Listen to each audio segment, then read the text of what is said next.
Hey guys, how's it going? My name's Larissa and today you are going to learn how to install and set up PikaOS, which is based on Debian Unstable. It's fast, beautiful, and optimized with custom patches to give you not only the best gaming experience, but also an excellent experience for productivity too. PikaOS is built for people who want an out-of-the-box experience. But first, if you just got here and you don't know my channel yet, I invite you to take a look, and if you like what you see, consider subscribe for more videos like this, okay? So first, let me quickly explain something. This video is basically a remake of my first video, which was in Portuguese. What happened is that I decided to create English content, so I think it's fair for those who don't like depending on subtitles to understand a video, and also because I hope this video can reach more people. So the first thing you need to do is turn your USB drive into a bootable USB drive. There's a lot of software that allows you to do that, but I recommend you to use Ventoy. It's what I always used and always worked, and it's pretty easy to install and set up. You can find the link in the description of this video. So on Ventoy official website, you need to pick a version. You can choose between Windows and Linux. If you're using Linux, just click right here and click right here, and the download will automatically start. Once it's downloaded, all you need to do is plug your USB drive and extract the file. Open the folder and open this file. Now you can select your USB drive and click install. I won't do it because I already did it. As you can see, my USB drive is called Ventoy, but once it's done, you're going to see some message like done or finished. And then you can close and drag the PikaOS ISO file into your USB drive. So these are the first steps. You can download PikaOS ISO on its official website, the link is in the description, and PikaOS offers versions for GNOME, KDE Plasma, Hyprland, Neri, and now we have the Cosmic Edition. Today is January 27, and on January 24, PikaOS had a major update. So now we have GNOME 49, KDE 6.5, new kernel, and new Mesa updates, and many other stuff. The January 24 ISO was kinda broken, so if you try to start on PikaOS at that day, you may saw something like no internet connection. Previously, a ping-related bug prevented the installer from detecting your internet connection, but that has been officially resolved in the January 26 release. Also, let me know in the comments if you guys would like a video about PikaOS Cosmic Edition. It's something new. If you have an NVIDIA card, you can download the PikaOS NVIDIA ISO, so the NVIDIA drivers will be already installed. For everyone else just like me who uses Intel or AMD cards, you can just download the standard ISO. So now, all you have to do is boot your USB drive. Let's do it. So this is what you're going to see when you boot your USB drive. You can press enter to quickly start the installation. And this is what you're going to see when your system finally boot. Welcome to PikaOS. The installer is incredibly fast. You can test the system in live mode first if you want to. And when you're ready, you can hit the Install Distro to System button. And before we proceed, make sure your drive has at least 30 GB of space, or you won't be able to install the system, okay? So let's pick our language, English. You can click here. You can click on I agree and I accept for the terms, and you can select your keyboard layout. Let's just pick English. You can select your time zone. Let's just pick New York, it's fine. And now you can choose between automatically partition a drive or manually partition a drive. I recommend the automatic partitioning for beginners. It's safer and works perfectly. If you're not going to dual boot or something, you can just pick automatically partition a drive. So let's select this option, and you can select your disk.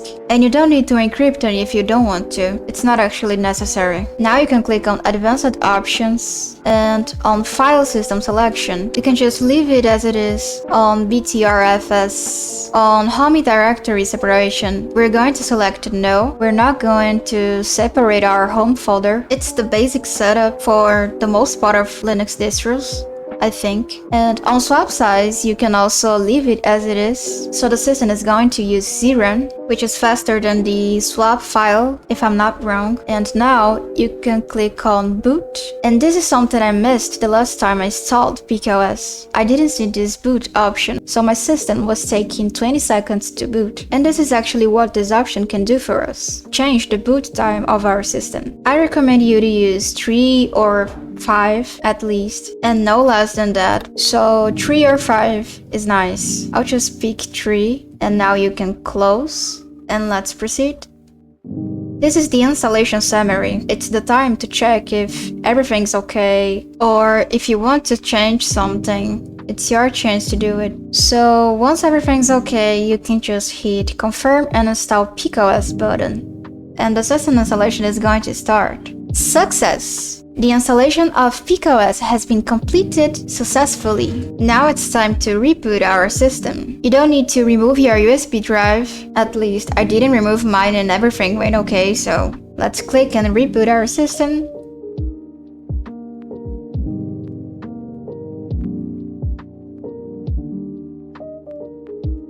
Welcome! This wizard will help you finish your PikaOS installation. Let's start. So now it's time to see if your internet connection is working. You can check it clicking right here.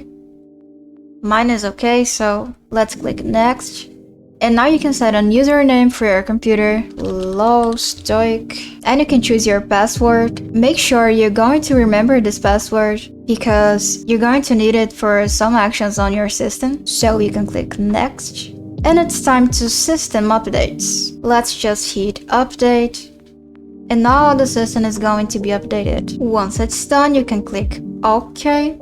And now it's time to see available hardware drivers. Here I don't have anything but Mesa, but if you see something here, you can just click and install. Make sure you're going to install all the drivers that appears in this list, and you can pick a version of Mesa. I recommend you the stable version because, well, it's a stable, so I think there's less chances of problems. And now it's time to install multimedia codecs. So let's hit install codecs.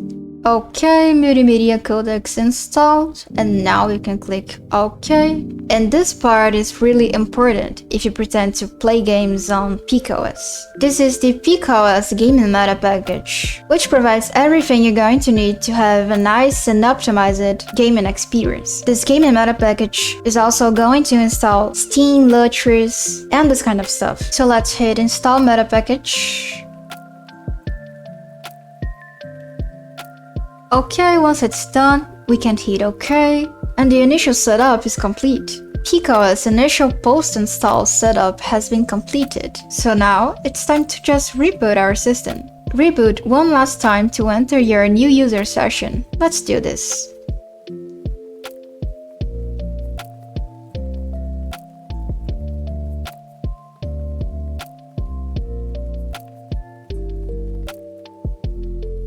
Welcome to PikaOS. If you don't want this window to show up every time you boot your system, you can just click right here. So we have a few options here. Let's take a look on setup steps. On update my system, you can update your system without using the terminal. You can hit launch. I think there's nothing for us here, but at some point you're going to find something here. You can click on commit apt and flatpak upgrades. You can hit confirm and accept. You can hit OK. And yeah, there's nothing for us here. So if you have a printer, you can set up your printer on the setup printer support option. Open Driver Manager is really a helpful option to switch between the versions of Mesa, for example. You can hit launch. And you can click right here. You can click on only show compatible profiles, and here it is. So if you change your mind about using the stable version, you can just click on the latest Git version of Mesa and hit install. On Kernel Manager, you can download other kernel versions, I guess so. So feel free to explore this option. This is basically a shortcut for the GNOME software manager. You can download and update your flatpaks from here. You can install web apps.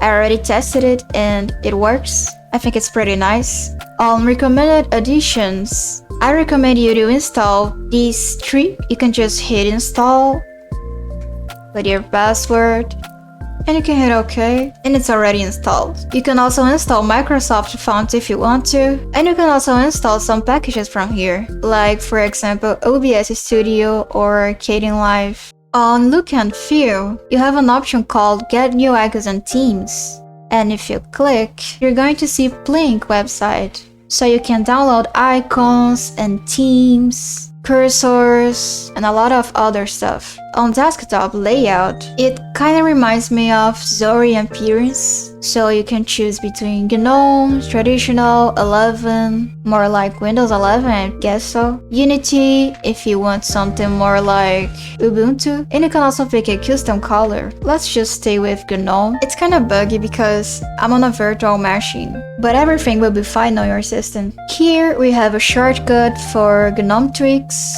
so you can change the system fonts, you can change the cursor, the icons. PikaOS comes with Papyrus by default, which is very nice. I really like Papyrus. I think it's beautiful. Also, there's something really nice that I noticed in the first days using Pika, the custom sounds. On Windows, you can change the title bar buttons like maximize and minimize, and the placement left, right, and other stuff. And finally, the startup applications. And here we have another shortcut. This one is for GNOME Extension Manager. PikaOS comes with a bunch of extensions, but you can disable all of them if you want to. On troubleshoot issues, you have a button to go to the wiki. You can join the PikaOS community if you want to on Discord, and I really recommend you to do it. You can also join the official subreddit, and you can contribute to PikaOS if you want to. So yes, this is the PikaOS welcome app.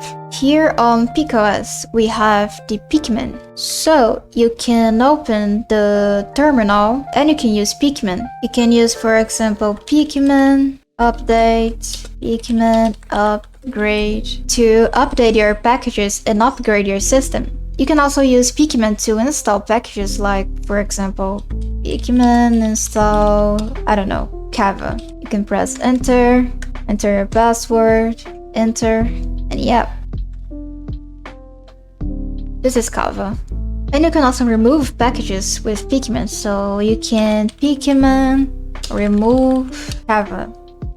And Kava is going to be removed. You can see what Pikman can do for you. Type in Pikman -- help, and you can see all the commands. Like, for example, Pikman auto remove to remove unused packages, Pikman clean to clean the cache, Pikman search to search for a package. And if I'm not wrong, you can also install some packages from the AUR repository. Pika is Debian based, so you can use apt if you want to, but I recommend you to use Pikman, especially for upgrade your system. You also have a lot of nice wallpapers. PikaOS comes with Falgus Launcher, Falcon application. It also comes with Lutris, Heroic Launcher, and of course, Steam. You can also see VLC Media Player, and some Proton and Wine applications. So, you guys are now seeing my real desktop with PikaOS. I made some small changes, like I'm actually using Pythaxis, and also I'm not using Bash, I'm using Fish.